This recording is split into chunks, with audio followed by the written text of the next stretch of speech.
নমস্কার, কেমন আছেন আপনারা সবাই? এসপি কিচেন ব্লগে আপনাদের সবাইকে স্বাগত জানাই। এই ডালগুলো নিশ্চয়ই আপনারা চিনতে পাচ্ছেন।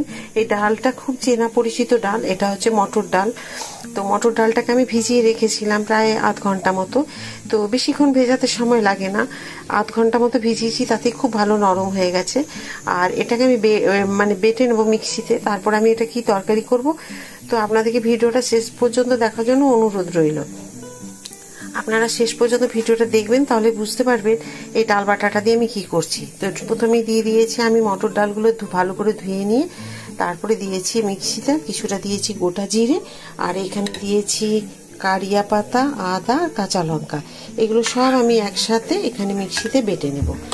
তো চলুন আগে বেটে নিই, তারপর আপনাদের আবার আমি দেখাচ্ছি। ডালটা বেটে নিয়েছি, দেখুন এই যে ডালটা বেটেছি, এর মধ্যে সমস্ত কিছু দেওয়া আছে। এখন আমি এই বাটিতে ঢেলে দেব। আর এখানে বসিয়ে দিয়েছি একটা ফ্রাই প্যান। তো এখানে দিয়ে দেব আমি তেল। তো এগুলো ভাজবো আমি। এখানে আমি দিয়ে দেব তেল। এটা আপনি রাত্রে বেলায় রুটিতে, ভাতে, যা খুশি আপনি খেতে পারেন। তো এটাকে আমি আগে করে নিই। আর ডালটা যে বেটেছি না, আমি প্রথমে জল ছাড়াই বেটেছিলাম। এবার যদি প্রয়োজন মনে হয় আপনারা, তখন কিন্তু একটু জল দিতে পারেন। কিন্তু বাটাটা হবে এইরকম, জল থাকবে না। দেখুন খুন্তি থেকে পড়ছে না, এইরকম হবে বাটা। বেশি পাতলা হয়ে গেলে কিন্তু তখন ভালো লাগবে না। এই কারণে বাটাটাকে দেখতে হবে, যে বাটছেন ডালটা, তো সেটাকে আপনাদেরকে ঠিকভাবে লক্ষ্য রাখতে হবে, যেন পাতলা জলের মতো না হয়ে যায়। দেখুন খুন্তি থেকে পড়ছে না।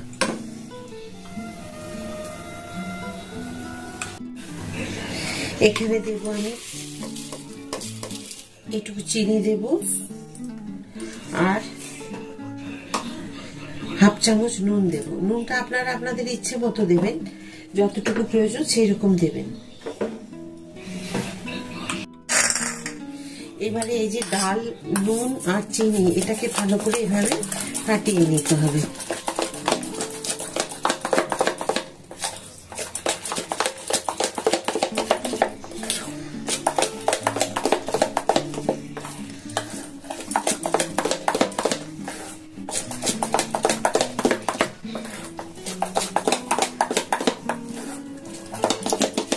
ঠিক এইরকম সাইজ করে একটা করে চামচ করে নেবেন, আর এইভাবে তেলের মধ্যে দিতে থাকবেন।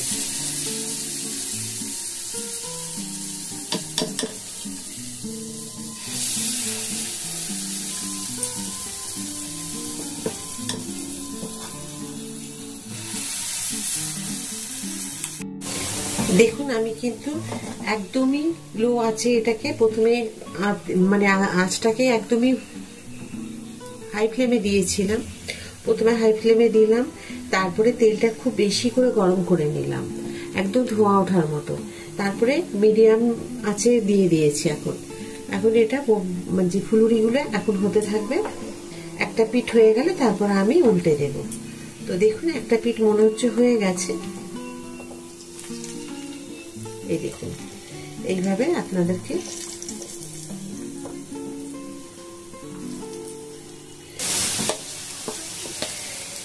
বাকি যেটুকু ডাল আছে ঠিক এই সাইডে এভাবে দিয়ে দেব। আর দেখুন এত সুন্দর ফুলেছে যেগুলো ফুলুরিগুলো, দেখুন। আর যেটুকু বাকি আছে আমি সেইটুকু সব দিয়ে দিচ্ছি। একঘেয়েমি দেবেন তরকারি না, রাত্রের ভালো লাগে না রুটির সাথে। একটু পাল্টে খেলে তখন কিন্তু ভালো লাগে। ডালের বড়াগুলোকে দেখুন ভেজে তুলে নিয়েছি একটা বাটিতে। আর এই যে বাটিতে আমি যে ভেজে তুলে নিয়েছি, এখানে আমি একটু গরম জল, একটু নুন আর একটু চিনি দিয়ে এই বড়াগুলোকে একটুখানি ভিজিয়ে রাখবো। এটা তো আপনারা সবসময় জানেন যেটা করি। এতে কি হয়, বড়ার ভেতরে যে মিষ্টি, নুন সমস্ত কিছু শুষে নেয়, আর বড়াটার স্বাদটা পাল্টে যায়। তো এটা একবার বাড়িতে অবশ্যই আপনারা করে দেখবেন, খুব সুন্দর হয় খেতে। তো এইভাবে অবশ্যই একবার করে দেখুন। আমি এইভাবে এখন একটু উষ্ণ গরম জলে আর একটু নুন চিনি দিয়ে এটা এই বড়াগুলোকে সব ভিজিয়ে রাখবো।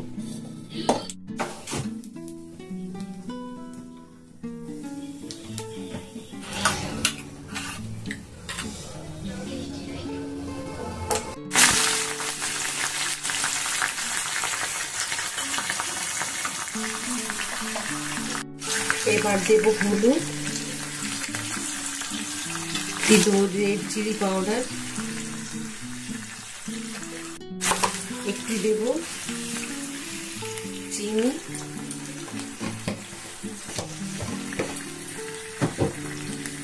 আর নুন তো একটুখানি পড়ার সাথে ভিজিয়ে রেখেছি নুন মিষ্টি, তার জন্য নুনটা এই পরিমাণে দেবো, কেননা বেশি হয়ে গেলে তখন ভালো লাগবে না। ব্যাস, এবারে এগুলোকে আমি এখন কষিয়ে নেব। দেব একটুখানি সয়া সস, পরিমাণ মতো যতটুকু আপনার বাড়িতে সবজি হবে সেই পরিমাণে। দেব টমেটো সস,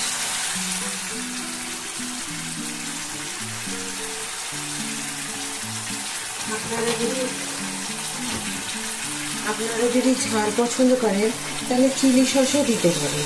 তা আমার বাড়িতে তো বুঝতেই পারছেন, আপনাদেরকে আমি সবসময় বলে থাকি যে ঝালটা আমার বাড়িতে চলবে না, তো সেই কারণে আমি ঝালটা দিই বেশি। আপনারা চাইলে বেশি খেতে পারেন। আমি দিয়ে দেবো 3টে কাঁচা লঙ্কা মাঝখান দিয়ে কেটে নিয়ে দেবো।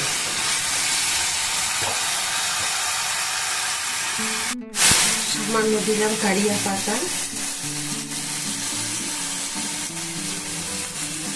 আর দেখুন কাঁচা লঙ্কা দিয়ে দেবো 4 পিস। এইভাবে মাঝখান দিয়ে কেটে আপনারা দিয়ে দেবেন, এতে গন্ধটাও খুব সুন্দর হবে আর খেতেও খুব ভালো লাগবে।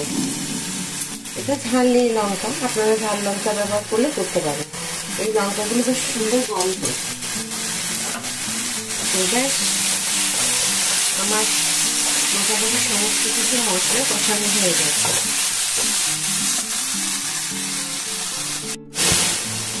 দেখুন নুন আর চিনি দিয়ে যে বড়াগুলো উষ্ণ গরম জল ভিজিয়ে রেখেছিলাম, এখন এইগুলো সব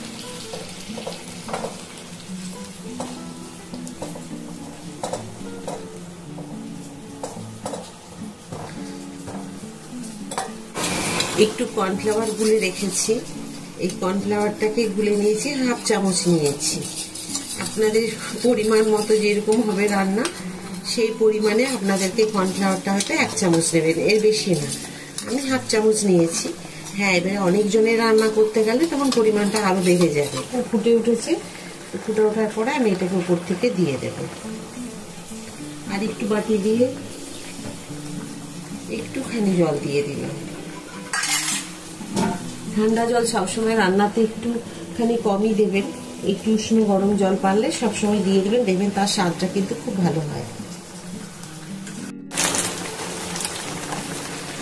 একটু কসুরি মেথি দিয়ে দেবো। আপনারা যদি ধনে পাতা খেতে চান ধনে পাতা দেবেন, কিন্তু কসুরি মেথিটা কিন্তু অবশ্যই দেবেন। এতে কিন্তু স্বাদটা খুব সুন্দর হয়, গন্ধটা খুব সুন্দর ওঠে কসুরি মেথির, সেই কারণে বললাম অবশ্যই কসুরি মেথিটা দেবেন। তো আজকে আমার এই রান্নাটা দেখে আপনাদের কেমন লাগলো অবশ্যই জানাবেন। আজকে আমি যে তরকারিটা করেছি এটা খুব বেশি ভালো লাগে আপনার রুটিতে, পরোটাতে বা লুচিতে। রুটি, লুচি, পরোটা সবের সাথে খাওয়া যাবে। আর যদি মনে করেন আপনারা ভাতে খাবেন তো ভাতেও খেতে পারেন, কিন্তু রুটির সাথে খুব ভালো লাগবে। তো আমি এটা করলাম রাত্রেবেলায় রুটি তরকারি এটাকে। তো অবশ্যই কিন্তু একটু নুন আর চিনি, 1/2 চামচ নুন, এই 1/2 চামচ চিনি আর অল্প 1/2 চামচের থেকেও একটুখানি নুন উষ্ণ গরম জলের মধ্যে ওটা ফেলে দেবে, দিয়ে তারপরে বড়াগুলো এই যে ফুলুরিগুলোকে সব ভিজিয়ে রাখবে। আজকের এই রান্নাটা আপনাদের কেমন লাগলো?